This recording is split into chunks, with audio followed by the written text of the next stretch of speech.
من لەسەر ناوی ژنانی باشوور هاتوین بۆ دڵخۆشی بۆ پشتیوانی لە مەتاڵی زیندی بەرامبەر بە ئەردۆغانی خوێن ڕێژ ئەوڕۆ جەنجی داوەتە پێش خۆی دەوێت زمانی کوردی و دەوێت نەتەوەی کوردی و دەوێت خاک و وەتەنی کوردی داگیر بکە. ئێمە پشتیوانی یەک گەریلا دەکەین هەتا یەک ژن مابین هەموو باشوور لە پشتیوانی قەلغانی زیندینە. ئێمە هەموو کات لە پێناوی وانین پشتیوانی لە قەلغانی زیندی دەکەین بە هەموو ژنانی باشوور. لێشەوە دەبێت ژنانی باشوور هەمویان یەک هەڵوێست و یەک دەنگ بن، هەمویان بن پشتیوانی خۆیان بۆ مەتاڵی زیندی لێرە دووبارە بکەنەوە و ئێمە هەتا دەمرین هەتا یەک قەترە خوێن لە بەندەنی ئێمەدا بمێنێ. ئێمە پشتیوانی قەلغانی زیندی دەکەین، هەموو دەمێ ئێرە جێ ئێمەیە، ئێرە خاکوەتەنی ئێمەیە. ئەگەر نەک تیارێک ئەگە هەزار تیارەی ئەردۆغانیش بێ ئێمە پشتیوانی لە گەریلا و لە قەلغانی زیندی دەکەین لێرانە.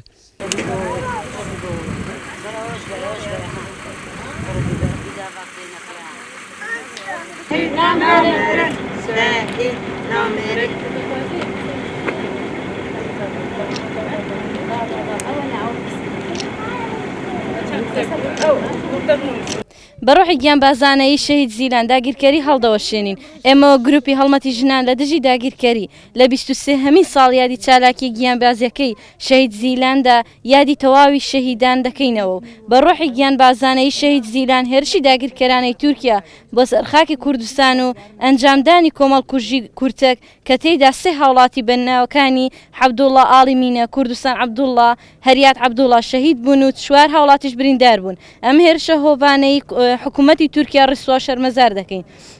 بێ هەڵوێستی و بێدەنگی حکوومەت یاریمی کوردستان بەواتە هاوکاریکردنە بەو هێرشانە. ئاشکرایە کە چالاکیە گیانبازیەکەی هەڤاڵ زیلان لە دژی پلانگێڕی و داگیرکەری لەسەر گەلی کورد و بزوتنەوەی ئازادی خوازەکەی بوو هەڤاڵ زیلان بە چالاکیەکەی مێژووی ئاوەژوو کردە و ڕۆژی ئەنجامدانی کۆمەڵکوژی لەسەر کوردان و لە سێدارەدانی سەرۆک و ڕێبەری تێکۆشانی گۆڕی بۆ ڕۆژی زەربەیی کوشندا لە هێزی داگیرکەری کە ناوەندی بڕیارگرتنی شەڕی حکوومەتی تورکیا بوو لە شارێکی وەک دەرسیم کە زۆرترین کۆمەڵکوژی تێدا ئەنجام درراوە. چالاکیە مێژووی یەکەی پێکهێنا وەک ژنێکی شۆڕژگێر کاریەکانی ژنی پیشانی هەموو جیهاندا و گەورەترین زەربەی لە زەهنیەتی کۆنی ناموسپەرستی و ڕەگەزگەراییدا. لە ڕۆژی ئەم ڕۆژدا سەرەڕای بەهێزبوونی تێکۆشان و بەدەستێنانی زۆرترین دەستکەوتینەتەوەی و دیموکراتی و بڵندبوونی شۆڕشی ژنان، بەڵام هێرش و داگیرکەریەکانی دەوڵەتی داگیرکەر کوردستان بەتایبەت دەوڵەتی تورکیا لەسەر هەموو بەشەکانی کوردستان بەردەوام دەکات. بەتایبەتی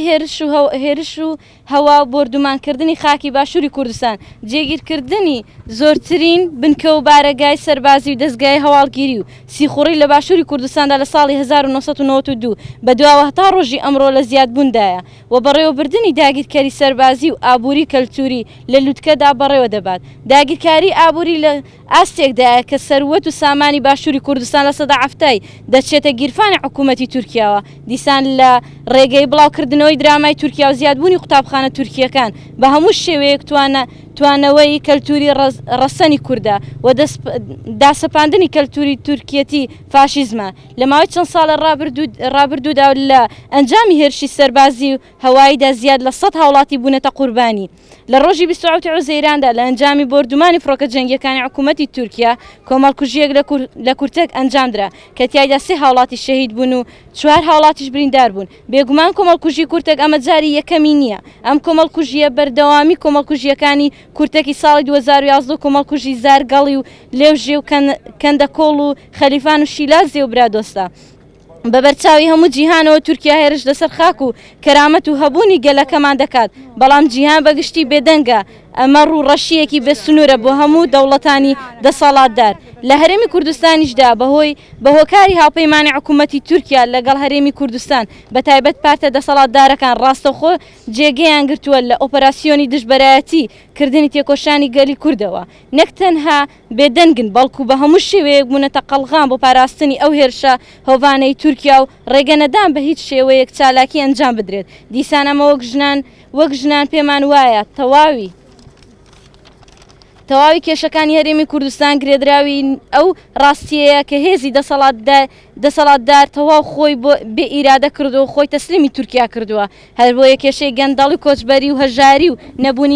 نەبوونی دیموکراتیەت و کوشتنی بێ سنووری ژنان تەواو تێکەڵکێشانی داگیرکاریە هەر بۆیە ئێمە وەک ژنان لەو باوەڕە داین هەتا داگیرکاری بەردەوام بێت کۆمەڵکوژی گوندنشینان بەردەوام دەبێت و لە هەمان کاتدا کوشتنی ژنان دەست درێژی لەسەر منداڵان لەناو کۆمەلگادا کۆتایی نێت هەر بۆ ئێمە وەک گروپی هەڵمەتی ژنان لە دژی داگیرکاری چالاکیەکانمان بەردەوام دەکەین هەتا کۆتایی هاتنی هەموو جۆرە داگیرکاریەکان و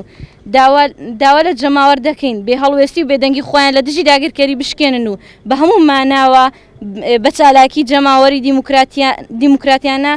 فشار بخەنە سەر هەموو لایەنە پەیوەندیدارەکان بۆ ئەوەی کۆتایی بە بێدەنگی و هاوکاریکردن بۆ تورکیا بهێنن داوا لە هەموو ژنان دەکەین وەک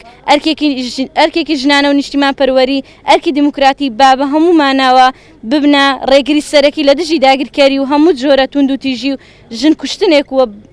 بە ڕوحی هەواڵ زیلان ڕوبەڕووی هەموو جۆرە دەستدرێژیەکی سەر ژنان و منداڵان و وڵاتەکەمان ببینەوە هەمومان بەیەک دەنگ دەڵێن نابۆ داگیرکەری نابۆ دەستدرێژی سەر منداڵان و ژنان نابۆ تەسلیمکاری و نۆکەرایەتی بژی بەرخۆدان بە ڕوحی گیان بازی شەید زیلان داگیرکەری هەڵدەوەشێنین گروپی هەڵمەتی ژنان لە دژی داگیرکەری شێوازە میلەتی کورد قەتڵ عام دەکەن تاوانی ئەوانە چییە منداڵێکی 3 ساڵان ئایا تاوانی چییە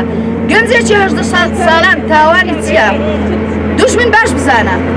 ئەوە کورتەکە قەندیل سەرچاوەی هەموو شۆڕشەکان بووە هەموو شۆڕشەکان لە قەندیلدا سەرکەوتنی ناوە ئەو هەرێمەی کە شارازی پێوە دەکەن کە پێی دەڵێن قەندیل خیانەتە نەخێر ئەو قەندیلە ئەو هەرێمەی کوردستانی پێکەنە هەتاکو یەک خوێنی شەریدار نابێت بە هیچ شێوەیە ئێمە تەنازل ناکەین لە مافی کورد قەندیل ماڵی هەموو کوردانە قەندیل بە یەکسانی ماڵی هەر چوار پارچەی کوردستانە قەندیل وڵاتی منداڵی ئامەد و مەهاباد و دیاربەکر و قامیشل و هەولێرە ئەوە قەندیلە قەندیل پشتیوانیە قەندیل بە درێژایی مێژوو مافی کوردی وەرگرتووە کە ئەمڕۆ هەرێمی کوردستان باخوێنی هەزاران شەهید هەرێمی کوردستان پێکەدراوە بەڵام ئێمە بۆ ناتوانین بە ئازادی لە هەرێمی کوردستاندا بژین لێت کەچی ئێمە داوای مافی کورد دەکەین ئێمە وەکو ئەردۆغان پشتیوانی داعش ناکەین